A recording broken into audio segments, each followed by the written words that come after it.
I'm just checking in today again from St. Vitus Cathedral, June 2nd, 2009, from the medieval part of the cathedral, dating back to what, the 1300s? Or 1300s, exactly. 1300s, yes. Very interesting details. What's here in the middle? Well, in the middle, it's the only Habsburgs which were buried in Prague. Oh, really? I mean, so this is a royal or imperial tomb? That's all. I mean, most of the Czech kings were buried in the St. Vitus Cathedral, but most of the, well, we see some tombs of the older kings. And once we started to be ruled by Habsburgs, they moved to Vienna. So most of them are buried in a family tomb in Vienna. In Vienna, that's so right. This is the exception. Wow.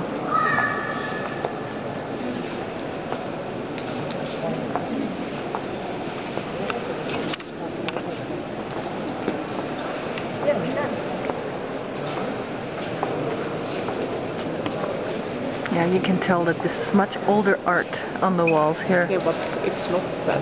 I mean, these paintings are not as old. There was not much preserved from the 14th century. Okay. I mean, if you look at them, they are the end of the 19th century. Oh, really? So they are really that new as well. Okay. Most of them are new. I showed you some of the ones. I wanted to show you here the wooden map of Prague. As it shows how Prague really was at the beginning of the 17th century. So you may see the Charles Bridge in the middle with the river Vltava. You can even see the wooden frames going through the city. And then you can see the old town area together with the new town. For example, I mean, you see that slightly line going to the top of the wood cup. It's the Wenceslav Square, and the high church there is the Lady of the Snows where we were before. Okay. And just at the edge you have Our Lady before Tina, with one tower which wasn't finished then. Really? And the old town hall, and then you proceed to the Prague Castle.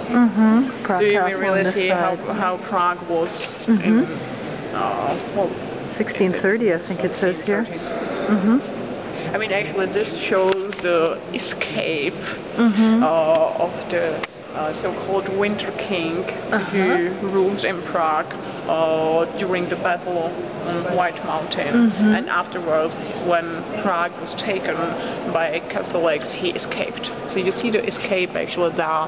The carriage is going out of the Prague Castle area, crossing the bridge and going away. Another carriage here.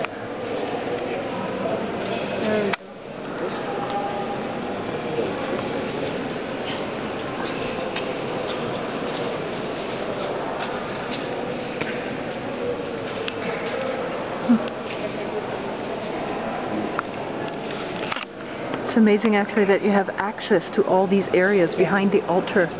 That is rather unusual as well. But it as well because there's a space to go around. Yes, yes, and quite a large space.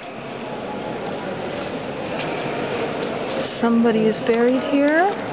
But I mean, you're lucky to come here now. Yeah. Because a few years ago, this was, I mean, it was paid, it was closed, it was in part closed. So finally, we reached the point that you can access here really freely, which is really, really nice. That's great. I mean, what's interesting here are that these three final chapels are the place where the old Czech kings are buried. So if you look at these stone sculptures, here, this is one of the old Czech kings of the 13th century. Okay. One of the Przemysls? Yeah, one of the important first kings of the Przemysl dynasty. But the sculptures are the 14th century one when Charles built this cathedral. And guess who's this? I think you know that man already. This guy up here? Yeah. Is that St. John Nepomucene? It's St. John Nepomucene. He was the poster boy of Catholicism in the, what, 17th century, 16th century? Well, actually, he was living in the 14th century, but he became the symbol in the 18th century. And there was a huge sanctification fest held in Prague in the 18th century, and afterwards they built this excellent tomb. Guess what is it as a material? This here? Okay, especially the thing up there. What does it look like? It does look like metal. It looks like tin or something. It's not tin. It's silver. Oh, it is silver. And it's really silver. Really? It's not silver plated or whatever you may solid imagine. silver. It's solid silver. It's something like almost 3,000 kilograms of solid silver. That's unreal. You can imagine how much the Czech Catholic nobility valued St. John as a symbol. No kidding, he was really important to them. Yep.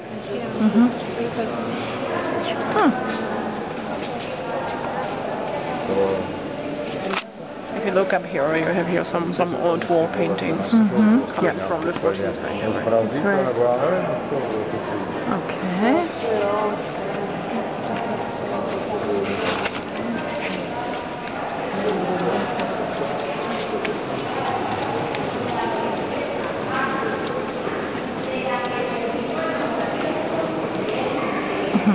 Ancient portal. Yeah, you would not really be able to tell that these are two completely different eras in the church, the medieval and the more modern. I mean, you actually have, well, here it's really special, but you know, there were many churches which weren't finished in Prague, because we started to build them too late, and then the hillside movement started, so during the war there was never money for culture. But most of them were later finished? Yeah, although not some of them were, some of them weren't. The Cathedral was the Church of Our Lady of the Snows you saw in the previous one.